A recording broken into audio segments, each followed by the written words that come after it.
in marketing, what's really important is that people trust you. It's all about a trust game. It's a confidence game, and just making sure that things. And this is not a scam. This is a way of us making money.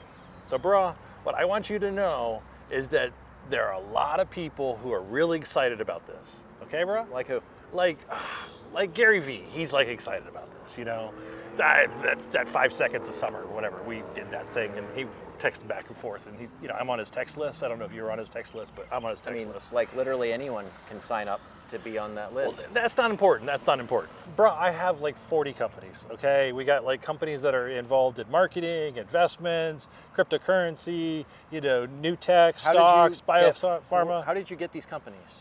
Man, it's all about joint ventures. It's all about like working together with companies, and so like all of these 44 companies, are like varying fields and industries, and they're like different experts we've brought together, like Gary Vee and Mark Cuban. We've done the Shark Tank thing, and that's how we've gotten like 48 companies. What you need to know is that I was in the military.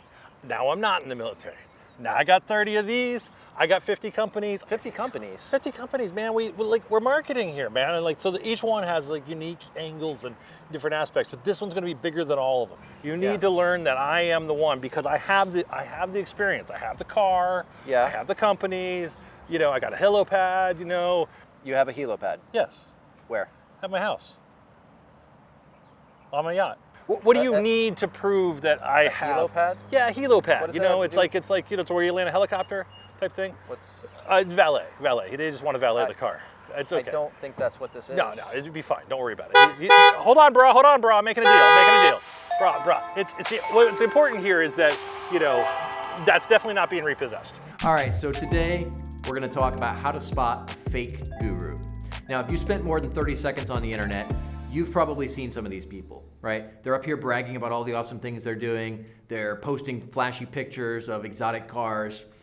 But the problem is, most of these people who are behaving in that way, frankly, are full of shit, right? So it's important to understand how to spot them and separate them from the legitimate people who are experts at whatever it is that they're trying to teach you. That's going to help you to avoid getting conned. It's going to help you to avoid following bad advice and wasting your time, wasting your money, wasting your energy. So one of the first things we can look at to identify whether someone is a fake guru or a legitimate expert is, are they sharing useful content? So, I mentioned some of the flashy pictures and things like that. A fake guru is usually trying to kind of puff up how they're perceived. So they'll do things like I mentioned, like posting pictures posing with an exotic car, for example, or they'll hold up that picture, that check that they got, right? Things like this, that can all be faked. I mean, Christ, people go out and rent Lambos to take pictures. Doesn't mean that they actually own them. Same thing happens with private jets, yachts, all of these things. When you look at a legitimate expert, you're going to see that the content that they're sharing is not about themselves. It's not about how awesome they think they are. It's not about all their accolades. It's useful, actionable information, right? So they're going to share something that you're going to be able to consume that content, whether it's a post, whether it's a video, whether it's a blog article, whatever it is. You're going to be able to consume that content, understand it, and then implement it, whether or not you ever become a client of theirs or not. Whereas with the fake gurus, it's all fluff, it's all show, there's nothing substantive to it. So that's one of the first things that you can look at to identify whether someone is a fake guru or a legitimate expert. All right, so another thing you can look at is how they respond to questions. So one of the things that is consistent with these fake guru types is when they start to get questioned, they get super defensive. And that's because they don't have the knowledge to actually back up what they're saying, right? So think about any other profession. You're talking to your doctor and he's saying, we're going to put you on this medication. He should be able to explain why he thinks you should go on that medication and how it's going to help you. You talk to your financial planner. He says, hey, Steve, I think you should do XYZ investment. You're going to say, okay, great. Well, Bill, tell me about that investment. Why should I do that? Why is it right for me? If he starts saying, oh, hey, listen, you don't have to ask questions like that. I know what I'm doing. You just give me the money and I'll take care of this. I'll handle everything. That's a pretty big red flag, right?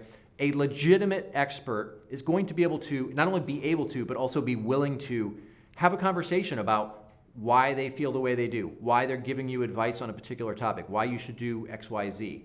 They're going to be able to explain that and typically quantify it, right? So look at how they're responding to questions or criticism. If you're asking them a question and they immediately get all defensive and they want to start saying, well, listen, you don't have to ask me any questions. All you have to do is just give me your money and I'll take care of everything. Then that's somebody that you should avoid like the plague.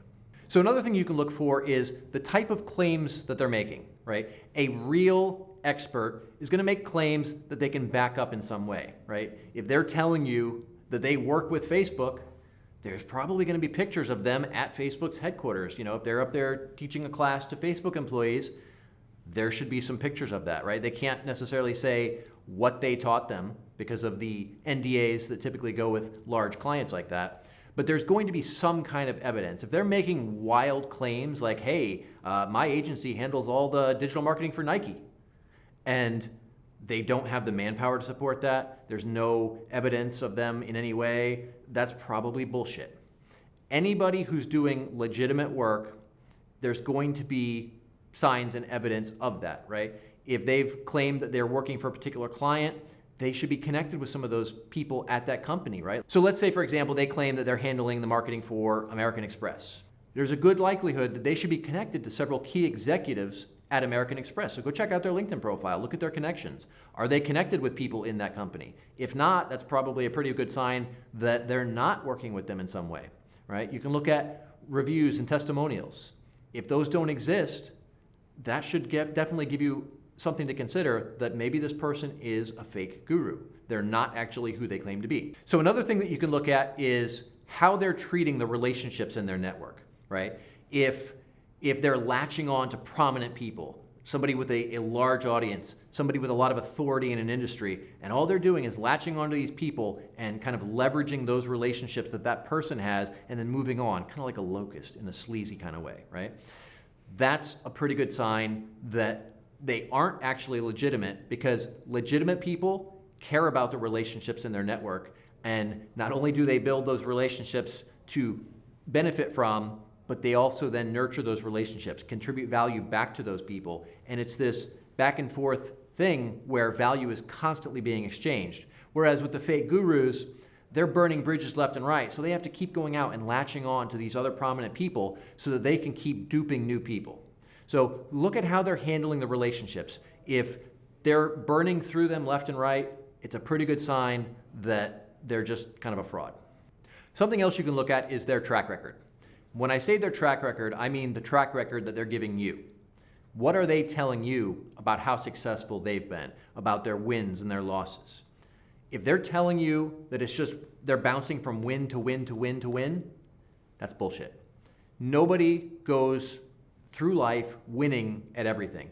I'll give you guys a sports reference. For those of you who follow me regularly, you know that I don't know shit about sports. This is the only one you're going to get. But Michael Jordan, without question, one of the best athletes in the world. However, what most people don't know is that he has missed more shots than he has scored. Now, if somebody at that level, with that constant training and all of those amazing coaches around him and nutritionists and all these experts can't win all the time, what makes you think you're going to, right? This applies to business just as much as it does to sports. If somebody's telling you that they're constantly winning, that should be a huge red flag. Some of the smartest business people I know lose regularly. In fact, most of them fail more often than they win. But it's those wins that are outsized, right? They're large enough that they offset all those losses. That's just part of the process. Losing is part of success because you make a mistake, you learn from it, you iterate, you do it better the next time. And that's how business works. That's how life works. So if somebody tells you that they never lose and that they're always winning, I guarantee you that they are full of shit. They are not a guru. They are not an expert. They are a fraud. All right, so that was 5 things you can use to spot a fake guru so that you can keep those people out of your life. They're toxic. They're going to drain your time, your energy, and if you give them a chance, your bank account. And this is going to leave you more time for the legitimate experts who are really focused on bringing real value to the relationships. And that's going to help you get ahead further and faster. If you guys found this useful, I'd love it if you'd share it. Feel free to tag me on social media. If you haven't already subscribed, do that. And I'll see you guys in the next video. Thanks.